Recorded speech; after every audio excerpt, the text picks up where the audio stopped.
तो आज की वीडियो में हम पढ़ेंगे पृष्ठीय प्रसार गुणांक। पिछली वीडियो के अंदर हमने स्कीम लगाई थी रेखीय प्रसार गुणांक के बारे में, उसी के ऊपर आज हम स्कीम लगाएंगे पृष्ठीय प्रसार गुणांक के बारे में। तो इसका जो सिंबल होता है वो हम क्या लिखते हैं, अल्फा ए लिखते हैं। जैसे हमने पिछली वीडियो के अंदर पढ़ा था कि एक तार था जिसकी लंबाई L1 थी, तो अब की बात मान लेंगे क्षेत्रफल है केवल एरिया A1। फिर तापमान था उस टाइम T1, तो इस टाइम भी तापमान T1। लंबाई बढ़ गई थी L2, इसमें क्षेत्रफल हो जाएगा A2। तापमान हुआ था T2, इसमें हो जाएगा T2। उसमें लंबाई का परिवर्तन आया था डेल्टा L, इसमें क्षेत्रफल का परिवर्तन आएगा डेल्टा A।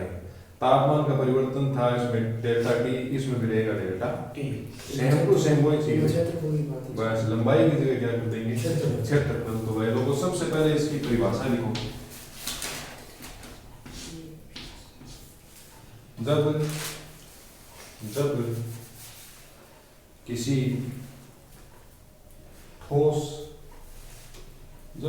ठोस प्लेट का तापमान बढ़ाया जाता है, जब किसी ठोस प्लेट का तापमान बढ़ाया जाता है तो उसके क्षेत्रफल में परिवर्तन होता है, इसे पृष्ठीय प्रसार कहा जाता है। इसे पृष्ठीय प्रसार कहा जाता है।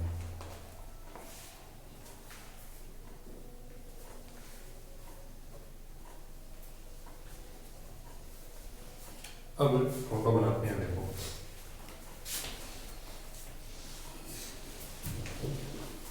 मान लो तुम्हारे पास कोई इस तरीके की सीट है, ठीक है। तापमान कितना है, यहाँ नीचे ऑब्जर्वेशन लिख देता हूँ। ऐसे मान लो T1, ये बढ़ने के बाद का सीन है इसका, ठीक है। विकृति आ गई थी। हाँ, विकृति तो आएगी क्योंकि लंबाई में क्षेत्रफल में परिवर्तन होते हैं, विकृति तो उत्पन्न हो ही जाती है। तो हम ये मान लेते हैं कि प्रारंभ में ताप कितना था, T1। तो यहाँ लिख दो एरिया कितना था, A1। जब ताप हुआ कितना, T2, तो एरिया हो गया A2। तो ताप में परिवर्तन कितना हुआ, डेल्टा T बराबर T2 माइनस T1। तो डेल्टा A कितना हो जाएगा, A2 माइनस A1। कितना काम करोगे कॉपी में। इसी को एक बार इधर लिखेंगे भाषा में, बस। और अगले में V2 माइनस V1 आयतन का वॉल्यूम, तीनों सेम टू सेम, ये एकदम लिखो। यहाँ लिख देते हैं, माना एक प्लेट लिख दिया हमने भाषा में, क्या प्लेट का पृष्ठीय क्षेत्रफल T1 ताप पर A1 है तथा ताप बढ़ाकर T2 करने पर क्षेत्रफल A2 हो जाता है। अतः तापांतर डेल्टा T बराबर T2 माइनस T1 तथा क्षेत्रफल में परिवर्तन डेल्टा E बराबर A2 माइनस A1। उसमें हमने देखा था कि जो डेल्टा L है वो किन किन बातों पर निर्भर करता है। इसमें क्या देखेंगे कि डेल्टा A किन किन बातों पर निर्भर करता है। डेल्टा A निम्न बातों पर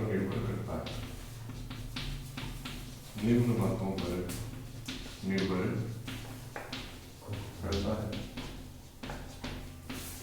पिछला डेरिवेशन उसके अंदर मिलाते चलोगे ये चीज की, उसमें खाली ये L की जगह 1 लूंगा, इसमें कुछ नहीं लूंगा। पहला पॉइंट है कि डेल्टा ए का मान प्रारंभिक क्षेत्रफल के समानुपाती होता है। उसमें प्रारंभिक लंबाई थी डेल्टा ए समानुपाती एवं क्षेत्रफल के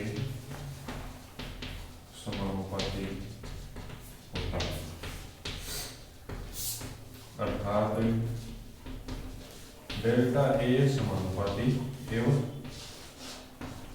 और दूसरा इसमें क्या लिखा था, डेल्टा टी के समानुपाती होता है। डेल्टा ए का मान परिवर्तन या तापांतर कहते हैं के समानुपाती होता है।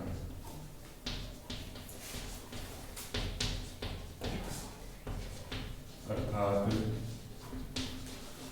डेल्टा ए समानुपाती डेल्टा टी, इसे कहते हैं समीकरण नंबर 2। फिर एक व 2 से हमने लिखा था कि A1 डेल्टा टी, समीकरण 1 व समीकरण 2 से। तो विद्यार्थी जो सीधे इस वीडियो को देख रहे हैं, इससे पहले वो इसका पहला जो भाग है वो जरूर देखें। उसके अंदर हमने स्कीम लगा के ये बताया था कि उसी के ऊपर ये तीनों डेरिवेशन चलने वाले हैं, तो वो जरूर देखें, उसके बिना ये समझ में नहीं आएगी।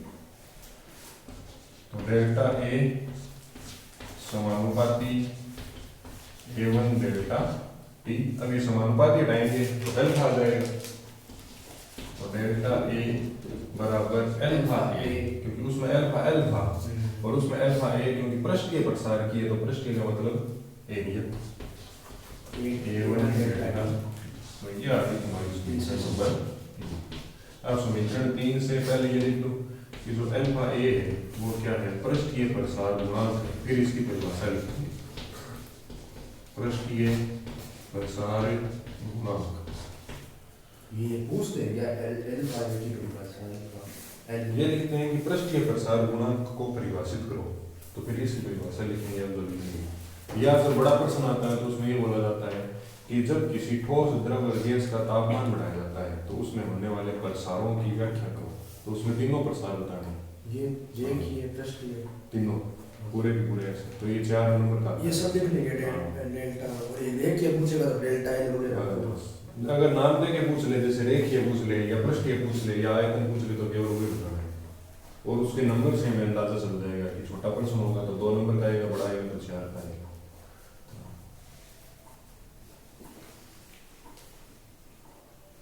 अब अल्फा ए की परिभाषा लिखेंगे, नीचे जगह तो मैं नीचे लिख देता हूँ, नीचे जगह पड़ी है तो नीचे लिखते हैं अल्फा ए की परिभाषा।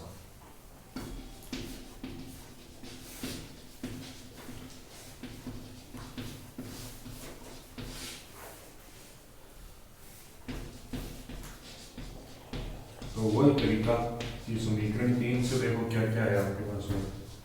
अल्फा ए बराबर कितना मिलेगा, डेल्टा ए बटा A1 डेल्टा। इसमें क्या लिखेंगे कि यदि हम एक ऐसा प्लेट लें जिसका एरिया कितना हो, 1 मीटर स्क्वायर हो, और उसका तापमान में परिवर्तन कितना करें, 1 डिग्री सेंटीग्रेड करें, तो उसके क्षेत्रफल में होने वाला परिवर्तन ही बराबर होता है किसके, पृष्ठीय प्रसार गुणांक। तो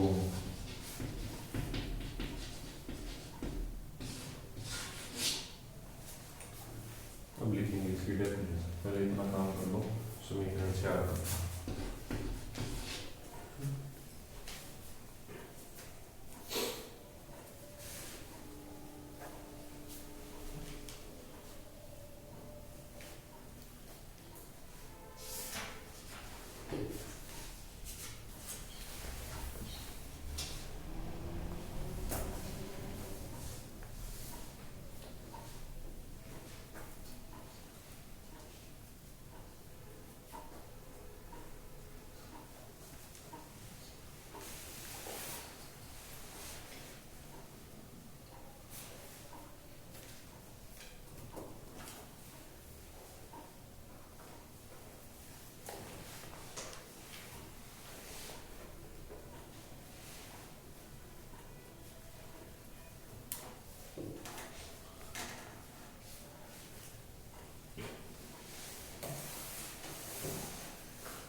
अब लिखो, यदि समीकरण 4 क्या है लिखना, यदि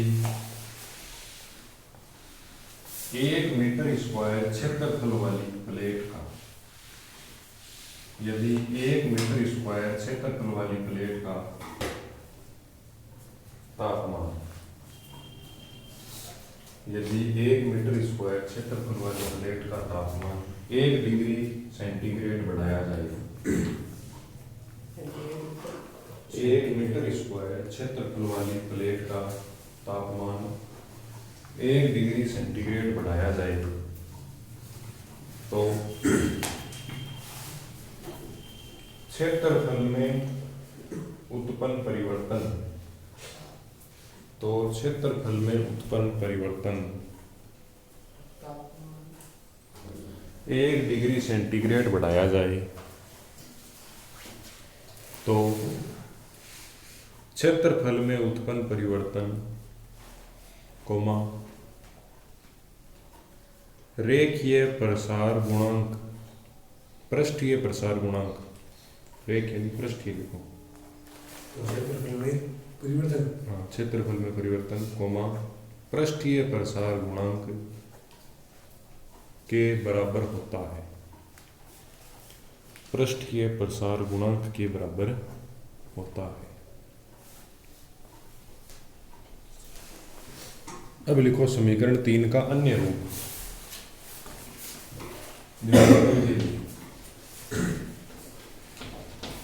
समीकरण 3 का अन्य रूप, समीकरण 3 के अंदर डेल्टा ए बराबर हमारे पास में है अल्फा ए और A1 डेल्टा डेल्टा ई, क्योंकि दो डेल्टा ए उसका मान कितना है, A2 माइनस 1, अतः A2 माइनस A1 बराबर अल्फा ए A1 डेल्टा, इसको उधर भेज दो, तो A2 बराबर A1 alpha A1 delta, A1 common आ रहा है तो हम कह देंगे कि ये हो गया A1 1 plus alpha A delta 5। Same to same वही प्रोसेस, ए लगाना है तो मैं लगाना है, बस इतना ही काम, और कुछ नहीं। भाषा चेंज कर देंगे। तो ये था आपका पृष्ठीय प्रसार गुणांक। अगली वीडियो में बात करेंगे आयतन प्रसार गुणांक के बारे में। बहुत बहुत धन्यवाद।